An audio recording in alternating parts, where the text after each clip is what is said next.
4 and 5 again. For all the nations have drank of the wine of her wrath, of her fornication. All the nations have fornicated with her, traded with her. All the merchants have grown rich that dealt with America. That's why I said they committed fornication with it. And the merchants of the earth have grown rich from the power of her luxury. Then I heard another voice from heaven saying, come out of her, my people, so that you do not take part in her sins, and so that you do not share in her plagues. Plagues, everything they have. They don't talk about the plagues of locusts and stuff that they got to spray the corn with. It kill the locusts and kill everything else too. And now they got all this stuff like they make the corn, put it a genetic thing in it, maybe a meat gene or something. And then they make the Roundup type stuff that'll kill all those living things around it, but it won't kill the doggone corn. So it'll kill every other damn thing. And it goes in the water, and guess what? It was 30 years ago that the frogs began to disappear and became with 3 legs and all that. Changing genders. All kind of dumb stuff. Because of the stuff they're using. The plagues are self-created. The plagues that Europe and America is going through right now, they created all their own plagues. All the people coming, we said it out, coming from Africa to Europe. They got rid of Gaddafi, destabilized Libya, cut off the wealth to Chad and the other Africans around that area. So they all are starving to death, so they got to go to Europe to get some. They got to, there's nothing at home.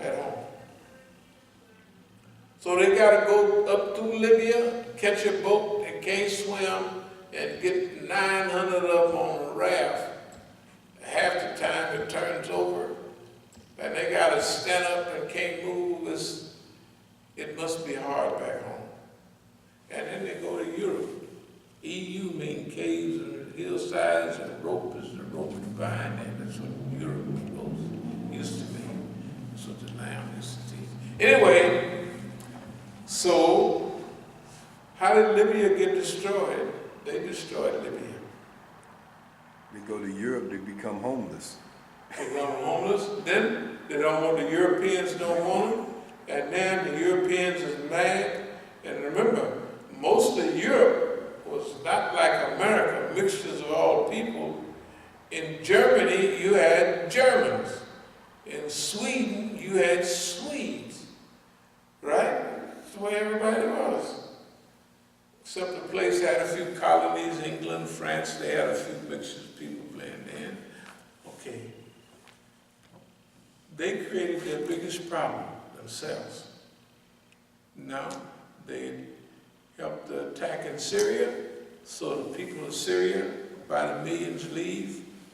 They go to Turkey, and then they come to Europe. They created their own problem. All the plagues, the super tornadoes, super hurricanes. And last week, when I saw the red tide, I was finished. I almost don't want to talk about it anymore. The red tide, the same thing that was killing all the fish in Pharaoh's time. The exact same thing. And they sit there on their billion-dollar beaches and houses with tons of fish sticking up the whole place. Right now, they have cleaned them up yet. Tons of fish. The red tide, look. This call, come out of her and don't partake of her plagues. Okay, you know the white folks is talking about, this is the 10th anniversary of, you know,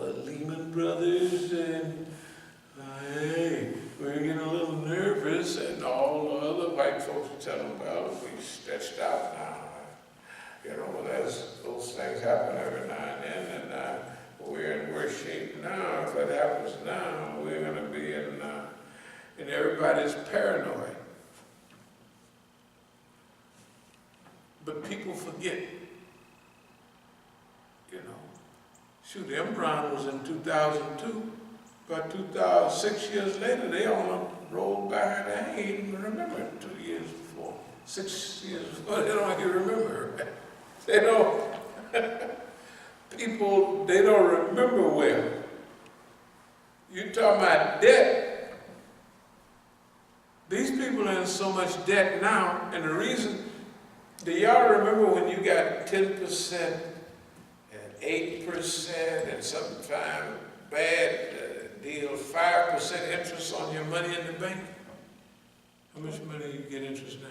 They don't even talk about that no more. You don't get no interest. If you have $100,000 in the bank, we have at certain times, and we get $2 or $10 interest. If you had $100,000 in the bank in 1980, you would get $8,000. I think you would get $8,000. Yeah. And sometimes you would get, because of a lot of inflation, you might get $10,000, 10% interest. Why? Because the banks used to go off, you put money in the bank loaned it out. Now the government give money to the bank, they don't need our, notice now they're charging you for everything. The bank don't do nothing free no more. They used to get they used to be happy, always so happy to see you. Now, they cut the lines down, they don't want to be bothered with us. Because the government giving them money at 1%, so they don't even want our money. They don't want to do all that paperwork for nothing. Yes. When you talk about Lehman Brothers, what's amazing is that the same system that brought them down is the same system that's in place right now. They haven't done not one thing to change the system. So it's no doubt it can happen again. Over and over. They never do anything to change or solve nothing. They just keep it in place. Keep it in place. So we have a battle space. What it means to our struggle, how we see the battle space, how the system see the battle space. Now we're talking about a historical confrontation from a historical book. I'll try to speed up. For her sins are heaped high as heaven, and God has remembered her iniquities. Render her so as she herself has rendered, and repay her double for her deeds. Mix a double draught for her in the cup she mixed. As she glorified herself and lived luxuriously, so give her like measure of torment and grief. You know, the biblical people don't sound Quranic at all. Forgiveness and love. They say, you done did us. The white folks, they kind of... We're on the revengeful side. Hey man, we ain't got started yet. And grief. And since in her heart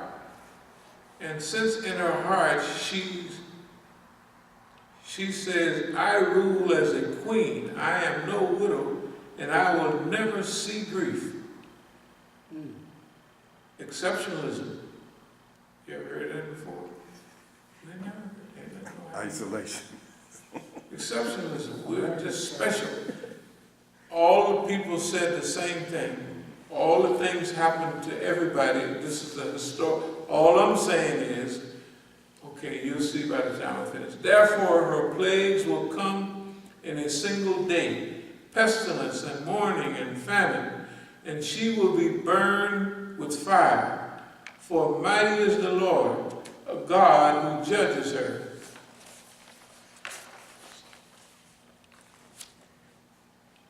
And the kings of the earth who committed fornication and lived in luxury with her will weep and wail over her when she when they see the smoke of a burning, they will stand far off in fear of her torment and say, Alas, alas, the great city, Babylon the mighty city, or Babylon the great.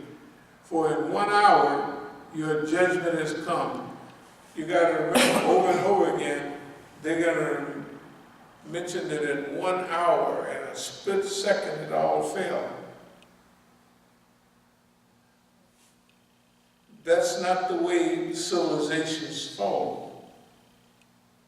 But when they start crumbling, you place all the charges in the building, you get it all set up, then it all comes straight down. So when the British Empire fell, the people said, man, after World War II, within 20 years, the British Empire crumbled. The British Empire started crumbling a long time ago. Before World War II. Yeah, way before that. But it was World War II that heated it up, that accentuated it. Colonialism was getting ready to come to an end. Why? Because they bring in all the colonial troops. The best is the FLN in Algeria. They sent the FLN to Indochina, that was French control. Indochina, Vietnam. And they had African troops, Algerian troops, you know, everybody from the French Empire. And all of them spoke French. And then they used to capture the troops. And they would tell the Africans, guys, you're fighting us. The French are a colonial power in your country, just like us. Guess what? The Algerians went back to Algeria. Especially, if anybody ever heard of Dien Bien Phu? I remember hearing it on the radio. I was a kid, 1954. I didn't know what it was. Dien Bien Phu. Dien Bien Phu. This was one of the greatest modern battles. The turn of colonialism. And it pitted the French. You know, when the Japanese were in Vietnam, y'all saw the Vietnam series, didn't you? Mm-hmm. Okay, you remember the French is in Vietnam in the 1800s and then da-da-da-da. Then in volume number 1, the Americans get the Vietnamese, Ho Chi Minh, all of them to help fight the Japanese. They do a good job. The Americans at first liked the Vietnamese. The Vietnamese first draft of the Constitution came from the Declaration of Independence. It did. It's been all men are created equal and gifted by God with life, liberty, and the pursuit of happiness. It's in the Vietnamese Constitution. 1946, Ho Chi Minh read it out. But the French came back to take power, so they had wars. The French, with arrogance, occupied an area called Dien Bien Phu. And they had 8 or 9 outposts, an airfield, and all of that. It was in a big valley, and there was jungle foliage all around. It's not possible to do anything from that jungle. This is recreated throughout history. All overseas, we saw this reenactment over and over again. The Vietnamese disassembled all their big weapons, and they carried them piece by piece on their backs and every other kind of way, and on bicycles. And they reassembled those heavy guns all around the jungles, all around Dien Bien Phu. Then they unleashed on the French, and they defeated them. This is the first big defeat of colonialism. And that was a shot heard around the world, 1954. Pretty soon, the French left. Then, the Americans come drifting in, just a little here, just a little there. Pretty soon, they big time, and they're there. And remember, we got Korea going on around that time. You gotta remember what happened to the big boys. America had never lost a war.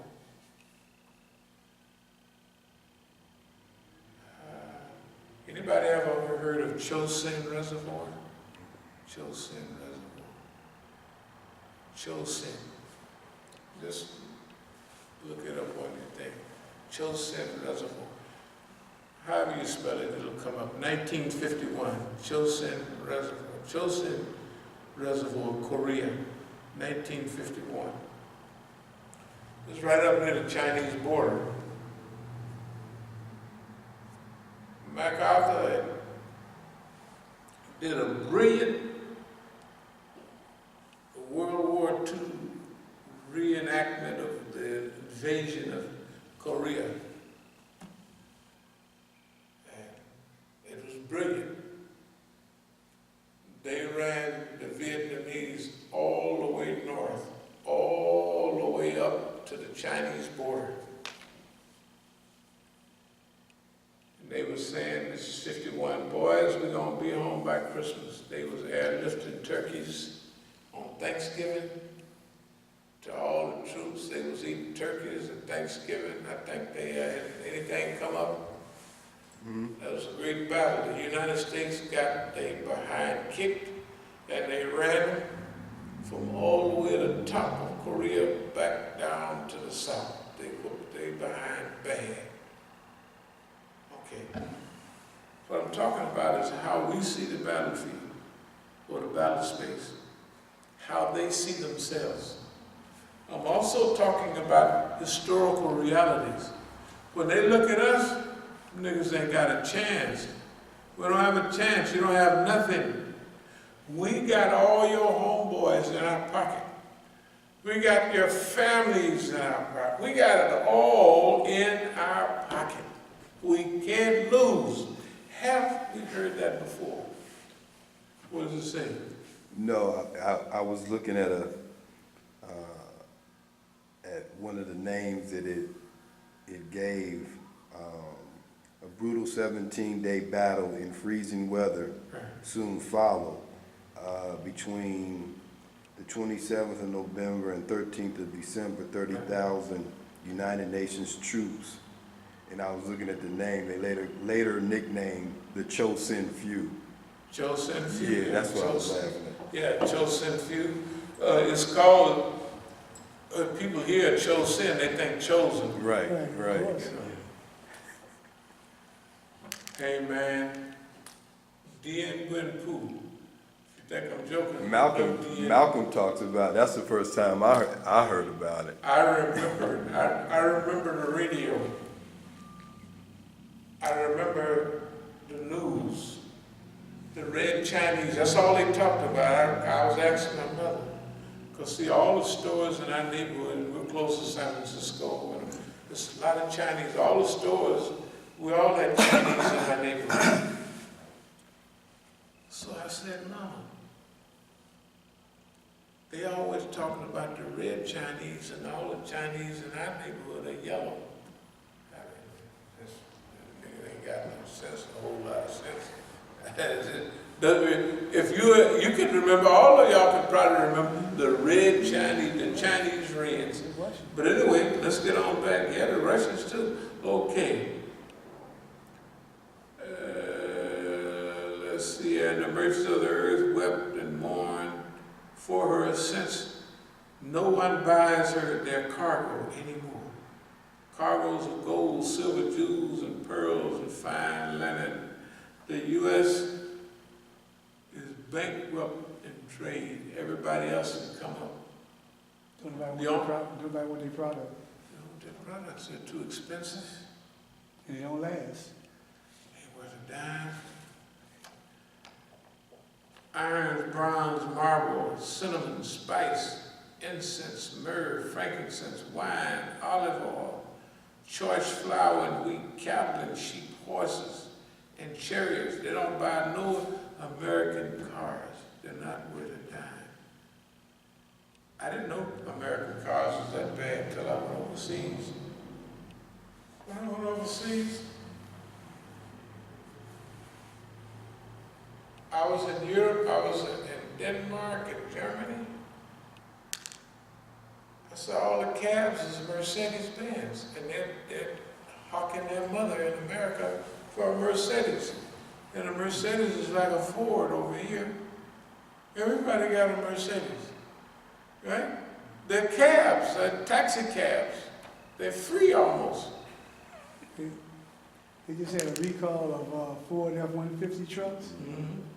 Talking about how the steering can go bad and this, that, and the other. And that's like, I think they said over 1 million trucks. That's a lot of trucks, man. But remember, I remember clearly 1970,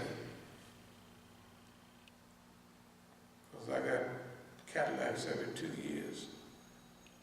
So 69, I'm getting ready to get to, I skipped to 70 and ready to get to 71s. But 69 on back, they had 5 years and 50,000 miles. I know. In 1970, they changed to 12,000 miles in 1 year. Warranty. Warranty. The Americans, it's called planned obsolescence. That's how America lost its market. The Japanese, one of my friends bought one, the first ones to come over here, 68 or 69. We call it a toy. I said, what's that? That's a Toyota. Yeah, I said, it is a little toy, it's a small car. I think she probably still had a thing now. But all the foreign cars was easy on gas, because in Europe, the gas is expensive. In America, you wouldn't believe it. All the cars, like the cars I had, before 69, they was 472 cubic inches. Then the Eldorado and Normal, after that, changed to 500 cubic inches. That's the biggest engine of all.